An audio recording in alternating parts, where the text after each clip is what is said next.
You ever stop and ask yourself, why the hell do I keep attracting the same type of person over and over again? Different face, different name, different smile, but the same damn story. They come in hot, they pull you close, they make you feel like you've finally found the one. And then, boom, the switch flips. Suddenly they're cold, distant, unreachable. You're left chasing, doubting yourself, replaying every little thing you said like you're solving some twisted puzzle. Let me hit you with the hard truth. It's not an accident. You're not unlucky. You're not cursed. And no, it's not that all men or all women are the same. The reason you keep attracting avoidant partners is you. Yeah, I said it. And if that pisses you off, good. Sit with that anger, because it's the first step to breaking this cycle once and for all. Now, before we dive deep into these 7 reasons, I want to pause and thank you. If you've been rocking with this channel through volumes 1 to 7, you already know we don't play safe here. We don't sugarcoat. We don't coddle. We speak the truth, even when it stings. And I know it's a long video. But let me ask you this. How many years of your life have you already wasted chasing people who didn't even want to be caught? How many nights have you stared at your phone, waiting for a text that never came? If you can give months or even years to avoidant partners who drained you, then you can give me 1 uninterrupted hour to finally free yourself. No skipping, no scrolling, no "I'll watch later." You owe it to yourself. Here's what I promise you. If you commit to this video, if you watch to the very end, you're going to walk away with clarity that will shatter this toxic loop forever. You'll stop blaming fate, stop excusing their behavior, and finally understand what it is in you that keeps drawing them in. Because when you see the patterns, you kill the patterns. But if you bail halfway through, if you treat this like another piece of relationship advice content to half listen to while you scroll TikTok, then nothing changes. You'll be back in the same position 6 months from now, begging me to explain why your new partner went cold just like the last one. So lock in. This isn't entertainment. This is surgery, and surgery requires patience. Now let's get real for a second. The Roman Stoic philosopher Epictetus once said, "You attract what you tolerate." Think about that. If you tolerate avoidance, hot and cold energy, mixed signals, ghosting, emotional starvation, then guess what? That's exactly what you'll keep attracting. Not because the universe hates you, but because your subconscious is wired to seek out what feels familiar, not what feels healthy. And here's where most people get it wrong. They think attraction is just about chemistry, sparks, butterflies, that magnetic pull. But psychology tells us something darker. According to attachment theory research, 56% of people carry insecure attachment styles into adulthood. And if you grew up without consistent love, if you had to earn attention as a child, you're 10 times more likely to confuse avoidance for passion. Let me repeat that. You mistake distance for desire. You confuse hot and cold with mystery. You crave the validation of being chosen by the one who resists you, because deep down, that mirrors the unfinished story you've carried since childhood. And until you confront that, you'll keep chasing ghosts, calling it love. So here's what we're going to do in this video. I'm going to walk you through 7 brutal, eye-opening reasons you keep attracting avoidant partners. 7 psychological hooks that keep pulling you into the same story on repeat. And by the time we're done, you won't just recognize the trap, you'll know exactly how to break free from it. But before we go further, I need you to do 2 things. Subscribe to this channel and turn on notifications, because trust me, this video is just the beginning. Every single week, we drop life-changing content that cuts deeper than the surface-level nonsense you hear elsewhere. If you want real growth, you can't afford to miss what's coming. Comment this mantra right now. I refuse to chase what avoids me. Type it in the comments. Declare it. Stamp it on your identity. Because the second you stop chasing avoidance, you start attracting presence. And listen, later in this video, when we hit key point 4, I'm going to drop a secret mantra. The very first person to comment it will get pinned to the top of this page forever. So stay sharp. Don't skip. Let's pull this even deeper. Marcus Aurelius, Emperor of Rome, once wrote, "The soul becomes dyed with the color of its thoughts." Translation? What you constantly think about, crave, and settle for, that becomes your identity. That becomes your standard. And the avoidance you keep attracting, they are the mirror of your unhealed standards. If you think you're not enough, you'll attract people who treat you like you're not enough. If you think love must be earned, you'll attract people who make you work for scraps. If you think chaos is passion, you'll attract storms and call them soulmates. It's not fate, it's programming, and programming can be rewritten. Here's where the real shift begins. Stop asking, why do they avoid me? And start asking, why am I addicted to being avoided? That question right there, that's the key that unlocks everything. Because once you realize that your attraction isn't about them, but about you, you take your power back. And power is magnetic. When you finally detach from the need to fix, to prove, to chase, you stop being a victim of avoidance and start becoming the standard they'll never meet. Imagine that. Instead of bending yourself into knots trying to win someone's love, you stand so firmly in your worth that avoidant partners bounce off you like glass against stone. You'll stop bleeding for people who can't even hold your hand.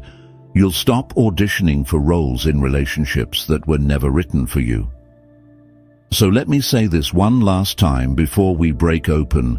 Reason number 1. This video is not a quick fix. It's not another 3 text messages to make them miss you gimmick. This is about burning the entire old script and rewriting your story from the ground up.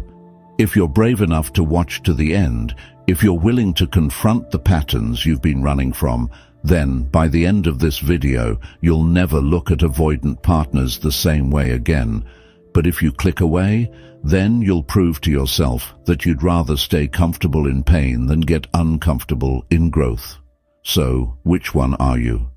If you're ready, if you're tired of being the magnet for avoidance, then lean in, take a breath, and let's get to work. Thank you for sticking through the previous volumes. Your growth proves you're not here by accident. Subscribe, please. Turn on notifications for future drops. Comment the mantra, "I refuse to chase what avoids me." Remember, the secret mantra drops in key point 4, and the first to comment it gets pinned. Now, let's break the cycle. Stay focused. Reason 1. You confuse intensity with intimacy. Let me punch you in the gut with the first truth. You don't actually want love. You want adrenaline. That's the crack in the foundation. That's why you keep attracting avoidant partners, because deep down, you've been programmed to mistake intensity for intimacy. Think about how these relationships usually start. It's fireworks, isn't it? They come in like a storm, fast, chaotic, electric. The way they look at you, the way they touch you, the way they say all the right things at the right time. It feels like destiny. It feels like you've been waiting your whole life for someone to finally see you. But here's the reality. That spark wasn't intimacy. That spark was dopamine. That rush wasn't connection. It was chemistry designed to blind you. And psychology has a name for this: intermittent reinforcement. It's the same cycle that keeps gamblers hooked at slot machines. You don't get consistent love. You get unpredictable highs and devastating lows, and your brain wires itself to crave it. So what do? You chase, you obsess, you hold on tighter, because every time they withdraw, your brain interprets their distance not as rejection, but as a test. If I can just get them to come back, then I'll finally prove I'm worthy of love. That's not love. That's addiction. Let's hit this from a Stoic angle. Seneca once wrote, "A wise man is content with himself, and a fool with others." Translation: the wise seek stability within. The fool seeks chaos from others and calls it connection. If your heart races every time someone pulls away, If you equate butterflies with bonding, then you're not searching for love, you're searching for your drug. And avoidance? Oh, they are the perfect dealers. They know exactly how to give you just enough to keep you hooked, but never enough to let you feel safe. Now here's where most people deny the truth. They'll swear, "No, I don't want drama. I just want a healthy relationship." But look at your patterns. Every time a secure person shows up, steady, available, consistent, you get bored. You tell yourself the chemistry isn't there. You call them too nice. You call it lacking passion. But what you're really saying is this: they don't trigger my addiction. You've mistaken calm for dullness. You've mistaken safety for weakness. You've mistaken love for the chase. And until you admit that, you'll keep craving the avoidant. Let's back this with stats. Research in attachment theory shows that anxious, preoccupied individuals are disproportionately attracted to avoidant partners. Why? Because the avoidant's hot and cold behavior perfectly activates their abandonment fears. Psychologists call it the anxious avoidant trap. It's not random, it's predictable, and it always ends the same way. One partner craving closeness, the other partner running from it. And here's the real kicker: even when you know this, even when you've read the books, watched the videos, maybe even gone to therapy, you still fall into it. Because your body doesn't care about logic. Your nervous system isn't craving compatibility. It's craving familiarity. Think about your childhood. Did you grow up with a parent who was inconsistent? Did you have to earn love through performance, being the good kid, the achiever, the caretaker? Did you ever feel like love was something you had to chase, not something freely given? Then congratulations, you've been groomed for avoidance since day one. That's why their distance feels normal. That's why their withdrawal feels like home. That's why a secure partner feels foreign, because real intimacy isn't supposed to make your chest tighten in panic. Real intimacy feels calm, but calm is uncomfortable when all you've ever known is chaos. So here's the paradox. The more addicted you are to intensity, the more boring true intimacy will feel to you, which means every time you meet someone secure, you'll self-sabotage. And every time you meet someone avoidant, you'll feel like you found the one. But you haven't found the one. You've found the pattern. Now, let me confront you directly. If you want to stop attracting avoidant partners, you need to rewire your nervous system. You need to stop equating adrenaline with love. You need to teach yourself that butterflies are not the signal of compatibility. They're the signal of danger.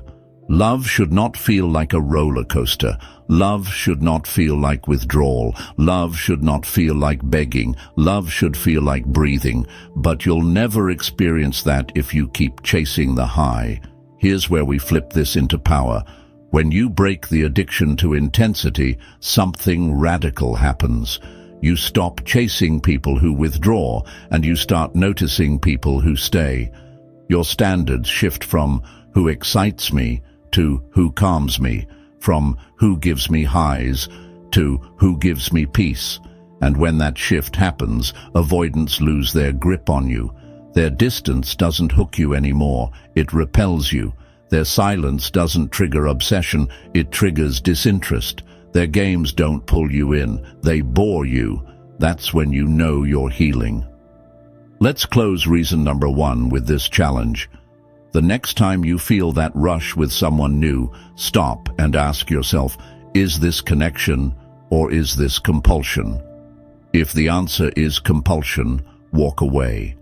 Because if you don't, you're not choosing love. You're choosing your drug dealer. And Marcus Aurelius said it best. The happiness of your life depends upon the quality of your thoughts. So stop thinking chaos equals love. Stop thinking drama equals depth. Stop thinking intensity equals intimacy. Because the day you make that shift is the day you stop being a magnet for avoidance. Comment this right now to stamp it on your identity. I choose calm, not chaos. Type it, claim it, and let the avoidance know you're no longer for sale. Reason 2. You mistake availability for weakness. Here's the second brutal truth you need to face.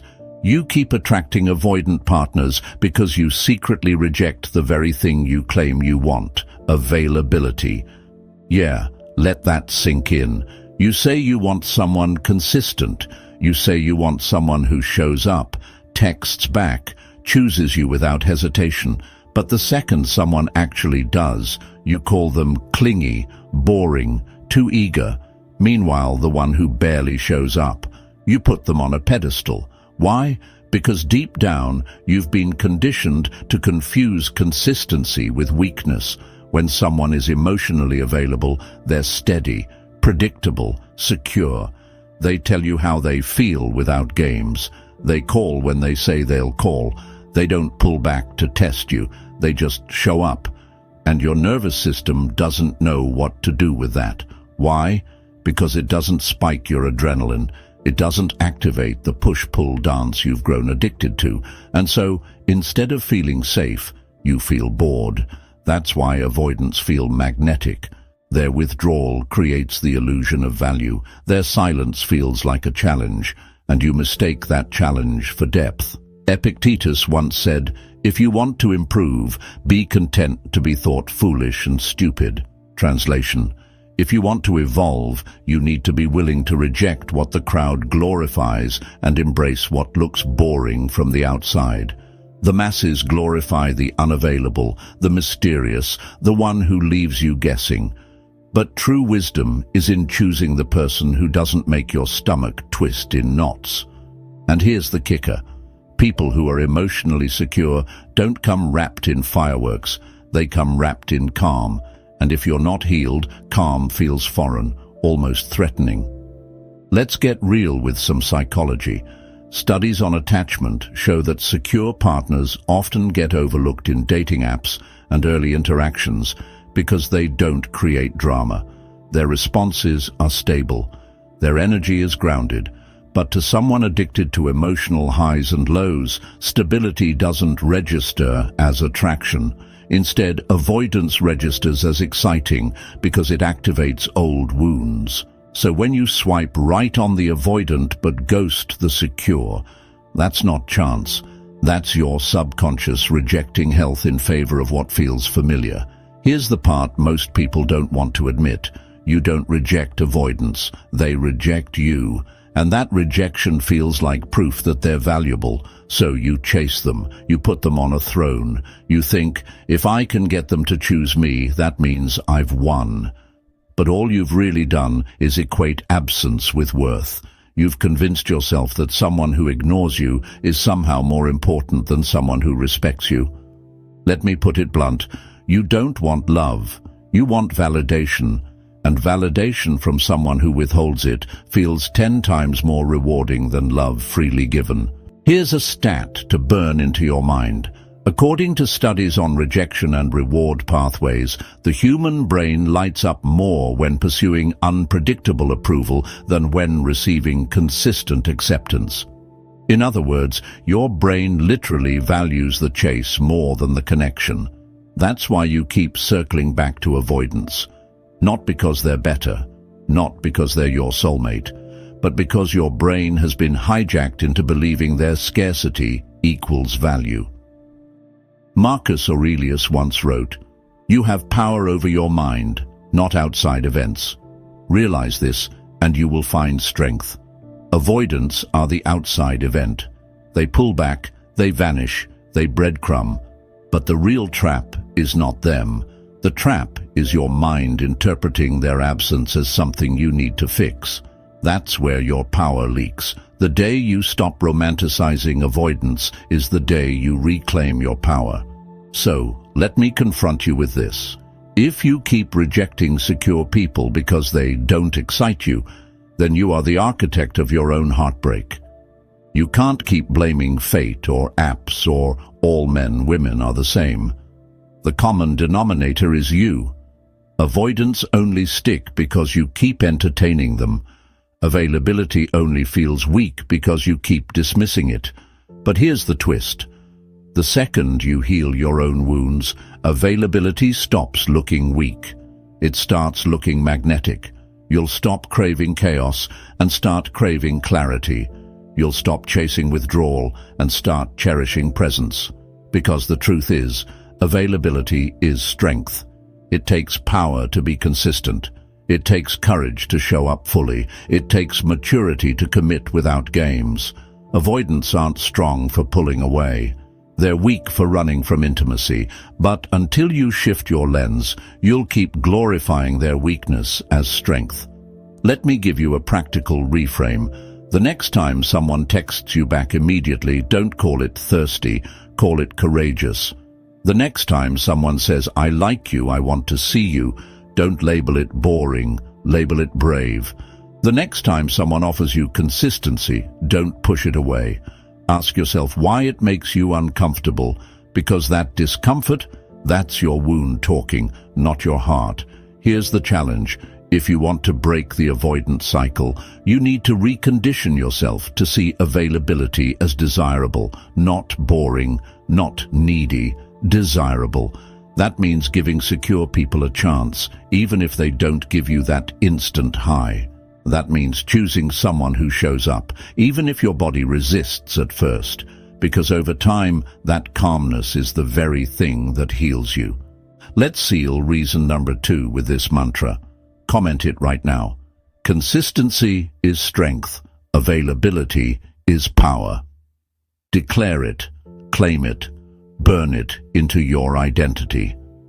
Because the day you start valuing availability is the day avoidance stop looking attractive. Reason 3, you're addicted to proving your worth. Here's the third brutal truth you've got to face. You're not chasing love, you're chasing validation. That's why avoidant partners feel like magnets. It's not because they're special, it's not because they're your person, it's because their withdrawal triggers the oldest wound you carry, the need to prove you're enough. Let's be clear, avoidants thrive on one thing, distance. They pull back, they disappear, they go silent. And when they do, your body doesn't just feel rejected, it feels challenged. You interpret their absence as a puzzle to solve, a battle to win, a trophy to earn. It's not love.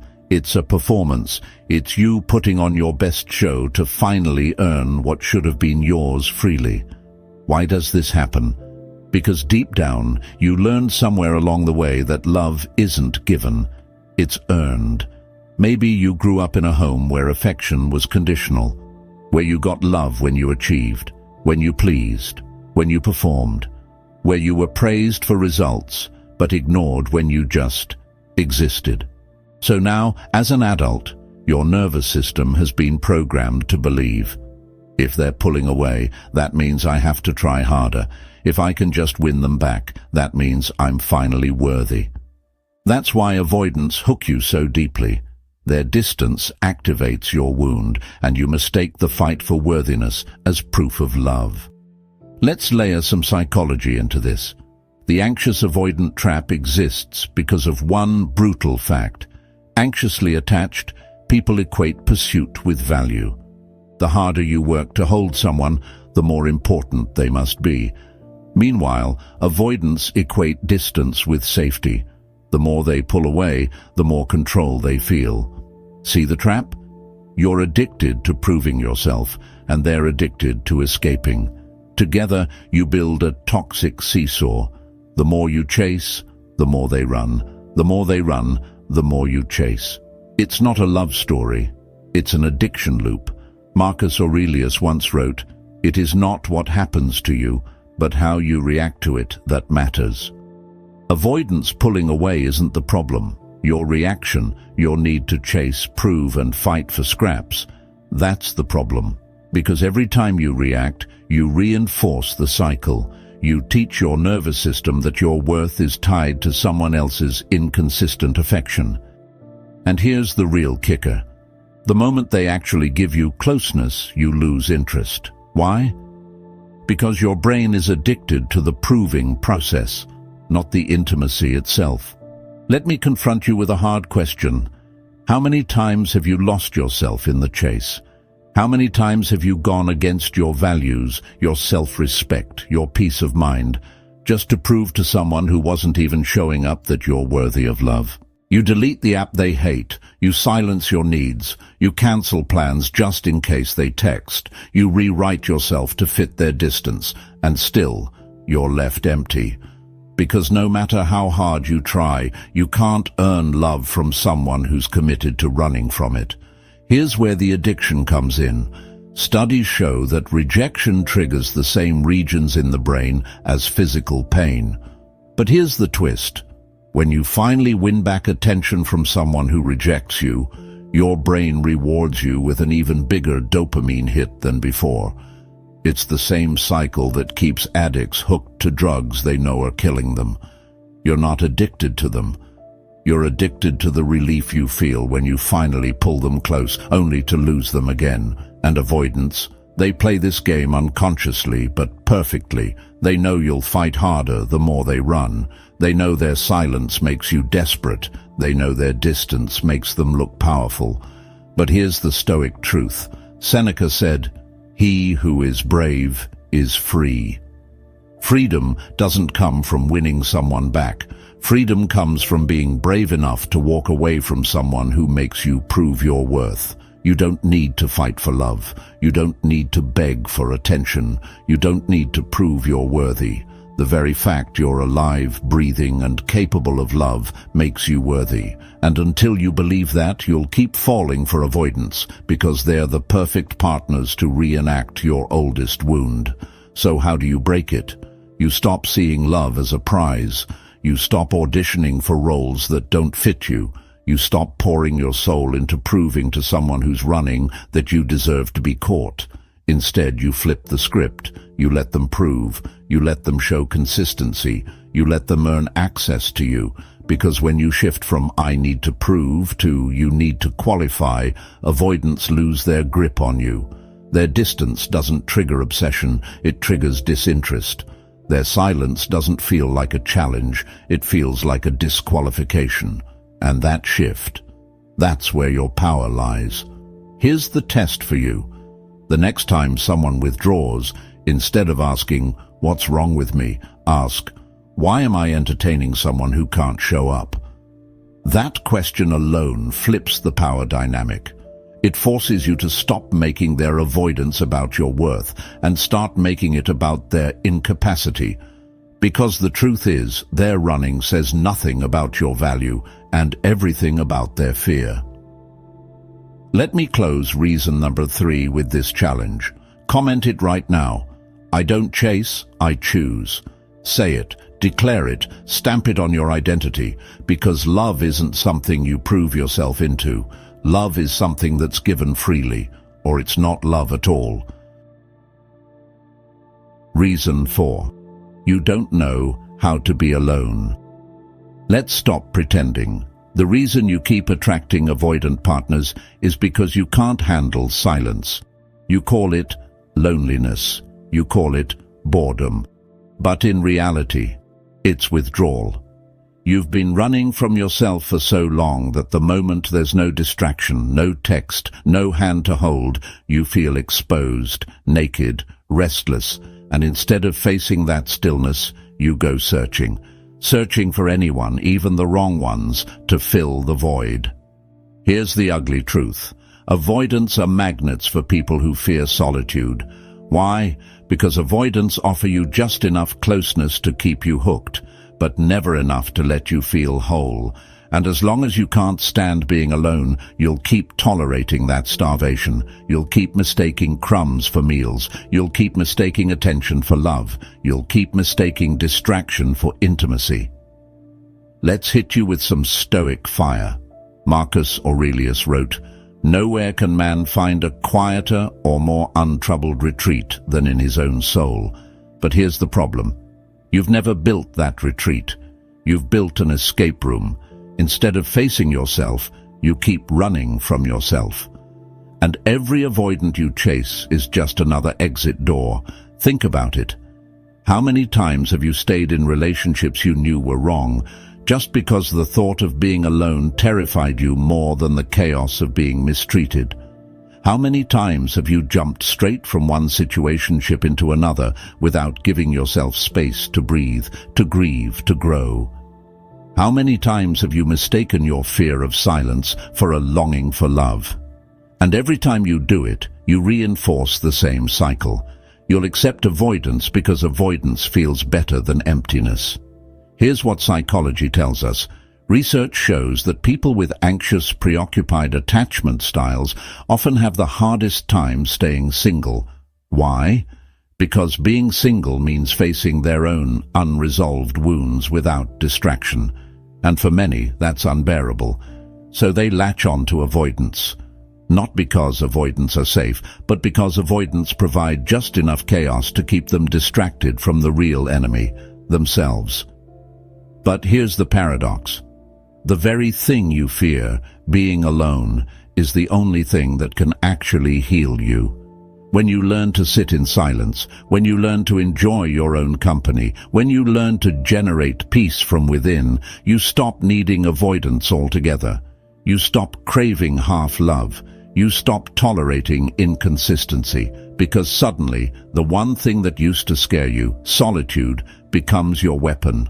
Let's get practical. You've got two choices when you're alone. You can numb yourself, scroll, swipe, chase, distract, or you can sit in the fire and let it burn off everything false. Most people choose option one. That's why they keep repeating the cycle. But the ones who choose option two, those are the people who transform. They sit in the quiet and realize they were never alone at all. They were just scared to face themselves. Here's the Stoic reframe. Epictetus said, "No man is free who is not master of himself." If you can't sit alone with your thoughts for a night without reaching for your phone, without searching for someone to validate you, then you're not free, you're enslaved. And avoidant partners smell that desperation from a mile away. They know you'll tolerate their distance because the alternative, solitude, terrifies you. Now let's get brutally honest. Some of you watching this right now would rather keep recycling avoidance than spend 1 month truly alone. You'd rather beg for attention than build self-respect. You'd rather drown in drama than sit in silence. But until you face yourself, nothing changes. You'll keep running from relationship to relationship, wondering why it never works, when the real answer is staring at you in the mirror. But here's the good news. The second you embrace solitude, avoidance lose their power. Why? Because you're no longer negotiating from a place of need. You're not afraid of losing them because you're not afraid of being alone. You stop chasing, stop begging, stop bargaining. Suddenly their silence doesn't sting, it bores you. Their distance doesn't hook you, it exposes them. That's when you shift from being the hunter to being the prize. Here's the challenge. Spend 1 week intentionally alone. No dating apps, no rebound texting, no late-night calls to keep you company. Just you, your thoughts, your routines. At first it'll feel unbearable. You'll twitch, you'll crave, you'll feel restless. But then something flips. You start enjoying it. You start noticing the peace. You start realizing that being alone doesn't mean being empty. It means being free. And that freedom, that's what makes you magnetic. Now, listen carefully, because this is where I drop the secret mantra. The first person to comment this will get pinned. Silence is my power. That's it. Short, sharp, a declaration. Because when you can sit in silence, when you can master solitude, when you can look in the mirror and not flinch, you become untouchable. Let me close reason number 4 with a dagger. If you can't be alone, you'll always settle for half love. If you can't face silence, you'll always fall for avoidance. If you can't master solitude, you'll never master yourself. So stop running, stop distracting, stop bargaining with chaos, sit in the silence, build your own retreat, because until you do, avoidance will keep circling back like vultures, because they know you'd rather have their scraps than face yourself.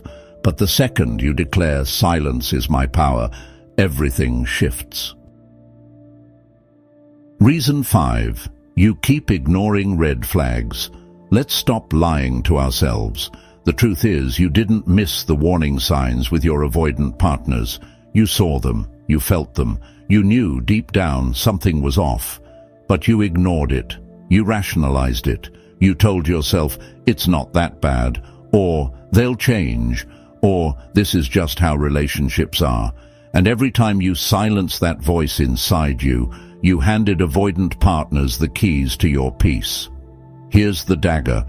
Avoidants don't trick you. You trick yourself. From the very beginning, they were showing you who they were. They told you with their inconsistency. They told you with their reluctance to define the relationship. They told you with their mixed signals, their vanishing acts, their "I'm not ready for something serious" lines. But instead of walking away, you built a fantasy in your head. You fell in love with potential.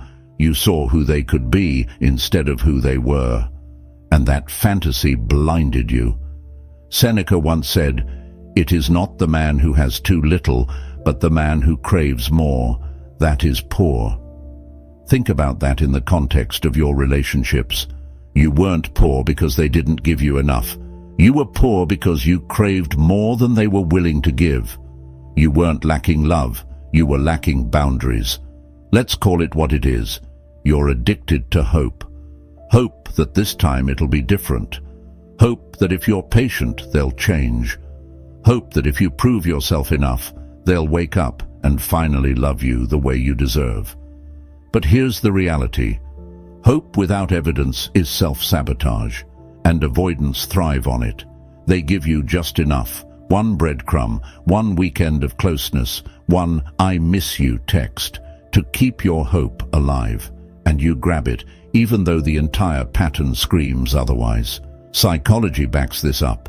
Research on cognitive dissonance shows that when people invest heavily into something, time, energy, emotions, they become less willing to walk away, even when it's toxic. Why? Because admitting the truth means admitting they wasted their investment. So you stay.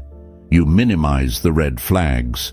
You tell yourself it's just a phase, or they're complicated, not avoidant. But in reality, you're afraid to admit you misjudged them from the start. Let's get real. How many times have you excused the obvious? They cancel plans last minute. You call them busy. They avoid talking about the future. You call them spontaneous. They disappear for days. You call them independent. They tell you they're not ready. You decide to wait. Do you see the pattern? You've been gaslighting yourself. They weren't confusing. You just refused to listen. Here's where the Stoic wisdom cuts in. Marcus Aurelius said, "If someone is able to show me that what I think or do is not right, I will happily change, for I seek the truth." But in relationships, you didn't seek the truth. You sought comfort. You clung to the illusion instead of facing the reality, and that illusion has been costing you years of your life. Here's the hard truth. Red flags don't get smaller with time. They get louder. They multiply.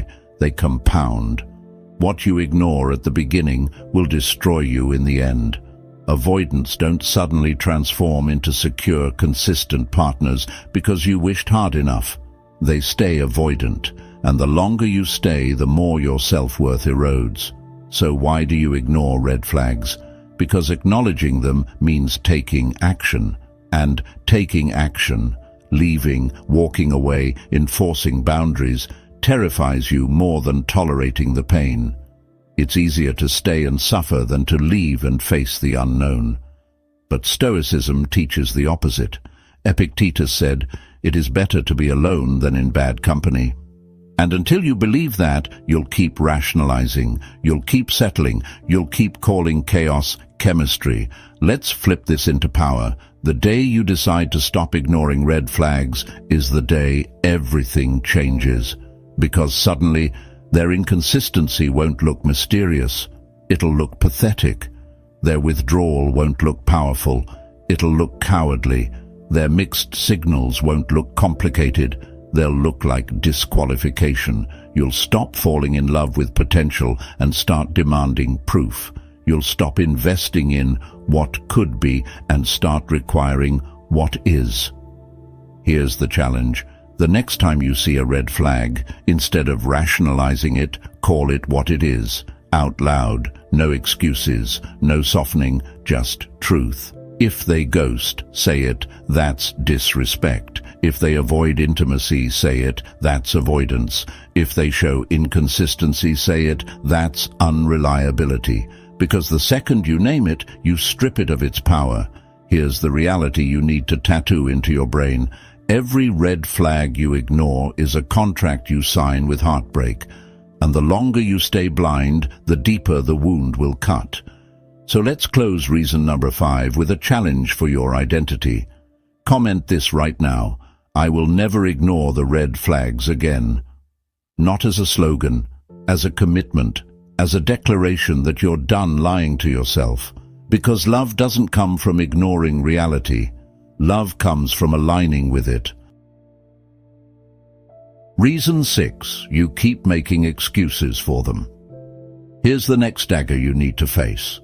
The reason you keep attracting avoidant partners isn't just about them. It's about you constantly defending them. You make excuses for their silence. You rationalize their distance. You reframe their neglect as independence, their inconsistency as busy, their lack of commitment as taking it slow. Every excuse you make is a shield they hide behind, and the longer you keep building those shields, the longer they get to keep avoiding accountability. Let's be brutally honest. How many times have you defended someone who wasn't even showing up for you? They disappear for days. Oh, they're just stressed. They never want to talk about the future. They're just cautious. They give you crumbs of attention. They show love in their own way. They tell you flat out they're not ready, but they act like they care. Do you see the pattern? Every time you explain away their behavior, you're gaslighting yourself. You're choosing fantasy over reality. Epictetus once said, "It is impossible for a man to learn what he thinks he already knows." That's you. You think you already know why they're distant. You've built entire stories in your head about their trauma, their stress, their fears. You convince yourself that if you're just patient enough, supportive enough, loving enough, they'll change. But here's the harsh truth. You can't heal someone who refuses to face themselves. And the more you excuse their behavior, the more you delay your own healing. Psychology calls this cognitive reframing gone wrong. Reframing is powerful when used for growth, but when used in relationships with avoidance, it becomes self-sabotage. Instead of facing the truth, you bend reality until their neglect looks like love. You don't just tolerate avoidance, you glorify it. You don't just accept inconsistency, you romanticize it. You don't just ignore red flags, you rename them. And here's where it gets even darker. You're not making excuses for them, you're making excuses for staying. Because let's be real, admitting the truth means admitting you have to leave. And leaving terrifies you more than staying in dysfunction. So you create stories to justify staying. You convince yourself they're complicated, misunderstood, different. You become their lawyer, defending them against your own pain. But here's the Stoic angle. Marcus Aurelius wrote, "If it is not right, do not do it. If it is not true, do not say it." Yet you do both. You do what's not right, staying in something that drains you. And you say what's not true, telling yourself stories about why their neglect is acceptable. And every time you do, you drift further from reality. Let's get raw. You don't want to admit it, but some of you would rather protect your avoidant partner's image than protect your own peace. You'd rather defend their behavior to your friends than admit you're being mistreated. You'd rather rewrite their neglect as quirks than face the truth that you're settling. But every excuse you make doesn't protect them, it poisons you. It erodes your self-respect. It convinces you that mistreatment is normal. Here's the psychological trap. Confirmation bias. Once you want someone badly enough, your brain will filter reality to confirm the story you've already chosen. You'll highlight the good moments, exaggerate the crumbs, and downplay the pain. You'll convince yourself, see, they care, they're just complicated. But in reality, you're addicted to the story, not the person. Let's cut deeper. You tell yourself, they just need time. But time doesn't fix avoidance, accountability does. You tell yourself they're scared to love. But fear isn't an excuse for neglect. You tell yourself, I know they love me deep down. But love deep down doesn't count if it never rises to the surface. You're not dating their potential, you're dating their patterns, and patterns don't lie. Here's where the power shift begins. The moment you stop making excuses for them, you strip them of their shield. Their silence stops being stress. It becomes what it really is, neglect. Their inconsistency stops being just how they are. It becomes what it really is, disqualification. Their distance stops being complicated. It becomes what it really is, avoidance. And when you finally name it for what it is, you stop tolerating it. Here's the challenge. For the next 30 days, every time your avoidant partner shows you a behavior that hurts you, don't explain it away. Don't rationalize. Don't create a story. Call it what it is, out loud, in a journal, to yourself. If they vanish, say, that's neglect. If they refuse intimacy, say, that's avoidance. If they keep you confused, say, that's manipulation. Because truth is the first step to freedom. And here's the Stoic mantra that ties it all together. Seneca wrote, a gem cannot be polished without friction, nor a man perfected without trials. This trial you're in, it's not about proving their worth. It's about polishing your boundaries. And every time you stop making excuses, you sharpen yourself into the person who will never tolerate avoidance again. So let me confront you one last time. You keep attracting avoidance because you keep excusing avoidance. You keep defending their behavior instead of defending your peace. You keep being their lawyer instead of your own protector. But the moment you stop explaining away their neglect is the moment you reclaim your self-respect. Comment this right now to stamp it into your identity. No more excuses. I choose truth. Declare it. Own it. Let the world know you're done defending the very people who hurt you. Reason 7. You don't believe you deserve secure love. This is the deepest cut. The ultimate reason you keep attracting avoidant partners isn't just about them, it's about you. You don't actually believe you deserve love that's calm, steady, and secure. Think about it. Every time someone shows up for you without games, you pull away. Every time someone offers you consistency, you call it boring. Every time someone is available, you wonder, what's wrong with them? You reject secure love because deep down, you don't feel worthy of it. Here's the truth most people won't admit. Avoidants don't just find you. You invite them, not consciously, but subconsciously, because a part of you is still convinced that love has to be earned, struggled for, and chased. And when someone tries to give you love freely, you don't trust it. You think, it can't be this easy. It can't be this real. There must be a catch. So you sabotage it, and you go back to the avoidant, because their rejection matches the script you've been living your whole life.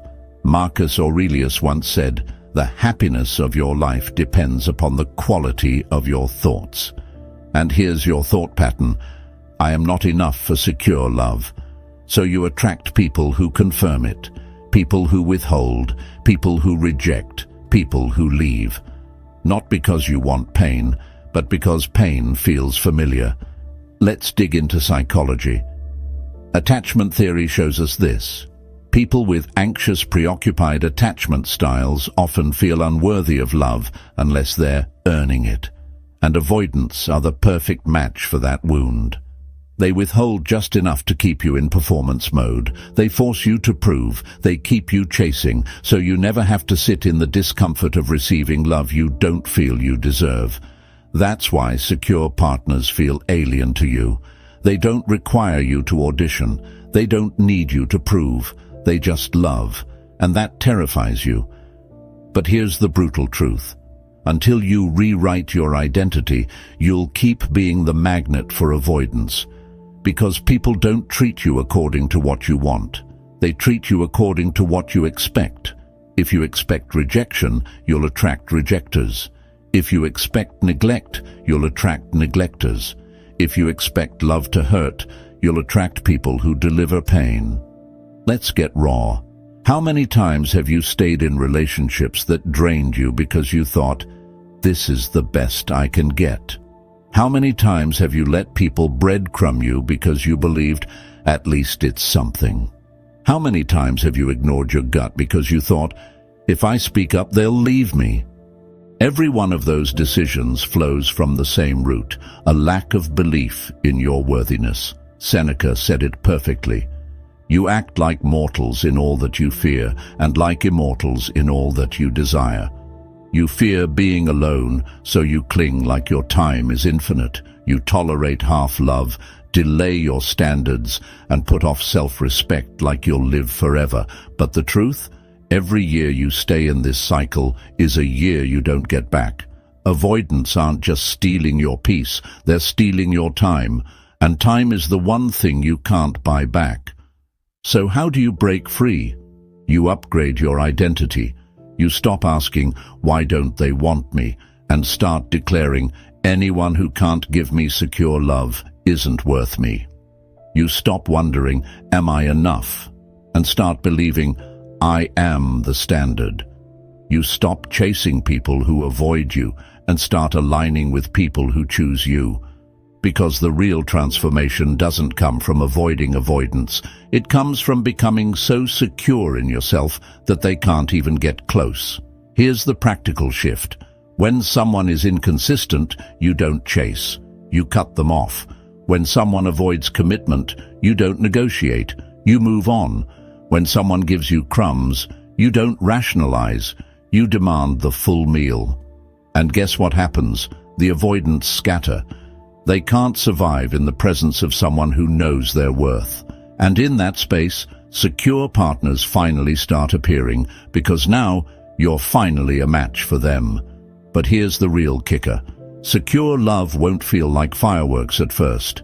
It'll feel calm, safe, unshakable, and you'll be tempted to reject it because your nervous system will scream, this isn't passion, this isn't exciting. But that's not boredom, it's peace. That's not weakness, it's strength. That's not lack of chemistry, it's actual love. The more you heal, the more you'll realize peace was the passion you were always searching for. So let me confront you one last time. You don't keep attracting avoidant partners because fate hates you.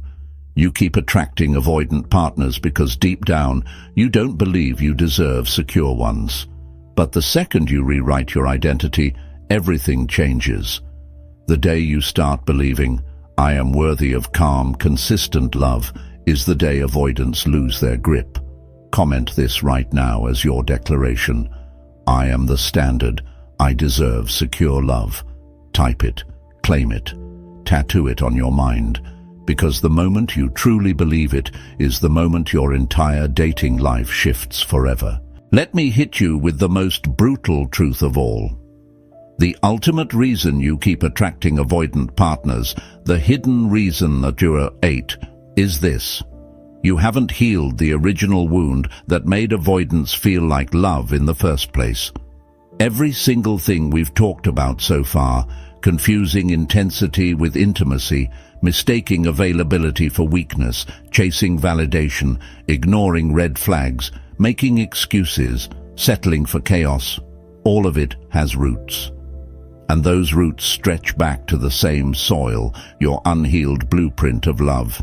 Let's get real. For most of you, avoidants don't just feel magnetic by accident. They feel magnetic because they remind you of someone. Maybe you had a parent who was emotionally unavailable. Maybe you grew up in a house where affection was inconsistent, sometimes warm, sometimes cold. Maybe love was conditional. You got it when you performed, when you achieved, when you behaved. but not when you simply existed. And without realizing it, that's the blueprint you've carried into adulthood. Your nervous system was programmed to believe love is inconsistent. Love must be earned. Love feels like anxiety, not peace. So when you meet an avoidant, your body doesn't just say, "This feels exciting." It says, "This feels familiar. This feels like home." But here's the problem. Familiarity isn't the same as love. Psychology calls this repetition compulsion. It's the tendency to recreate old wounds in an unconscious attempt to finally master them. You keep choosing avoidance because deep down you think, if I can finally make them stay, maybe I'll heal what I couldn't fix back then. But here's the dagger. You don't heal old wounds by repeating them. You heal old wounds by facing them. Let's put this in Stoic terms. Marcus Aurelius said, "If you are distressed by anything external, the pain is not due to the thing itself, but to your estimate of it. And this you have the power to revoke at any moment." Translation: the avoidant isn't your real problem. Your real problem is the meaning you attach to their behavior. You think their distance means you're unworthy. You think their withdrawal means you must prove yourself. You think their rejection is a mirror of your value, but it's not. Their avoidance is a reflection of them. Your compulsion to chase it is a reflection of your wound, and until you address that wound, you will keep attracting the same story in different bodies. That's why no matter how much dating advice you consume, you always end up back in the same place. Because the battle isn't out there. It's in here, inside your nervous system, inside the beliefs you've carried since childhood. So what do? You stop running from the wound and start healing it. That means sitting in solitude instead of scrambling for distraction. That means going to therapy, journaling, or finally telling the truth about your past instead of burying it. That means learning to separate love from chaos and realizing that peace is not boredom, it's healing. Because until you look that wound dead in the face, avoidance will keep feeling like destiny. Here's the psychological kicker. Studies in attachment theory show that healing doesn't come from chasing avoidance, it comes from earned security. That means reprogramming your nervous system to recognize secure love as safe instead of foreign. It means building a new template where love feels like calmness, not panic. But here's the paradox. The only way to build that template is by first sitting with yourself. You can't outsource this. You can't heal through another partner.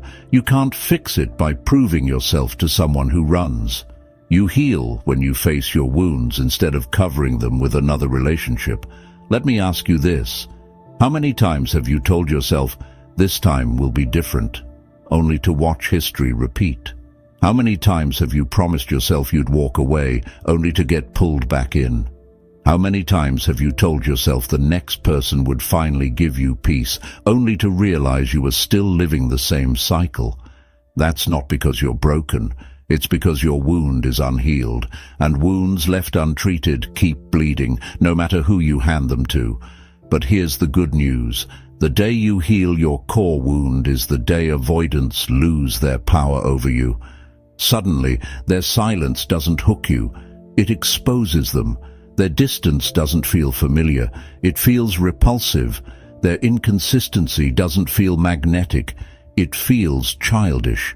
And for the first time, you'll start noticing secure partners, the ones you used to dismiss as boring, and you'll feel attraction to the very thing you once avoided: peace. Because peace was the passion you were searching for all along. Here's your Stoic reminder from Epictetus. No man is free who is not master of himself. As long as your wounds are driving, you're not free, you're enslaved. You think you're choosing your partners, but really your wounds are choosing them for you. But when you heal, you take the wheel back, you stop repeating, and you start creating. So let me close reason number 8 with this. Comment it right now if you're ready for the next level of truth. I heal me first. Because no relationship, no avoidant, no partner is going to fix the wound you refuse to face. That's your job. And when you take it seriously, when you finally put your healing above your craving, you'll never settle for avoidance again. So now you see it. 7 brutal, undeniable reasons you've been stuck in this cycle. 7 truths most people will spend their entire lives running from. Let's recap them real quick. You confuse intensity with intimacy. You mistake availability for weakness. You're addicted to proving your worth. You don't know how to be alone. You ignore red flags. You keep making excuses for them. And the deepest cut, you don't believe you deserve secure love. If you felt a sting with any of those, good. That sting is awareness. That sting is your soul waking up to the truth. Because the moment you see the pattern, you can break the pattern. But here's the choice. You can click away right now, nod your head, and tell yourself, wow, that was powerful, only to fall back into the same traps tomorrow. Or you can make this the moment everything changes. Because let's be real, watching one video won't transform you. Transformation comes from repetition, from surrounding yourself with reminders, lessons, and mind shifts that rewire your brain. And that's why this channel exists. Every single week, we drop content that digs deeper than surface-level relationship tips. This isn't fluff. This is war. War against your old self. War against your toxic patterns. War against the wounds that have been running your life on autopilot. And if you've been following through volumes 1, 2, 3, 4, 5, 6, and now here in volume 7, you already know this is a journey, a process. Every video is a weapon in your arsenal. Marcus Aurelius once wrote, "Waste no more time arguing about what a good man should be. Be one." Stop arguing with yourself about whether you deserve love. Stop debating if avoidance will change. Stop bargaining with your standards. Be the person who refuses chaos. Be the person who demands security. Be the person who walks away from crumbs and chooses the feast. Because here's the truth. Secure love doesn't show up until you do. So here's your challenge. Comment your declaration. Which mantra from this video hit you hardest? Was it, "I refuse to chase what avoids me"? Was it, "Silence is my power"? Was it, "I am the standard"? Drop it below. The act of writing it stamps it onto your identity. Subscribe right now if you haven't already, and turn on notifications.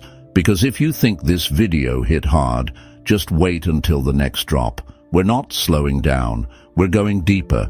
And the people who stay committed are the ones who transform.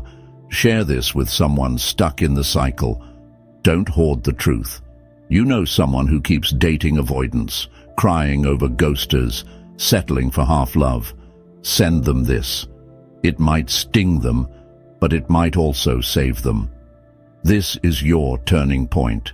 You've seen the patterns, you've heard the truth. Now you decide, will you keep repeating the same story, or will you finally write a new one?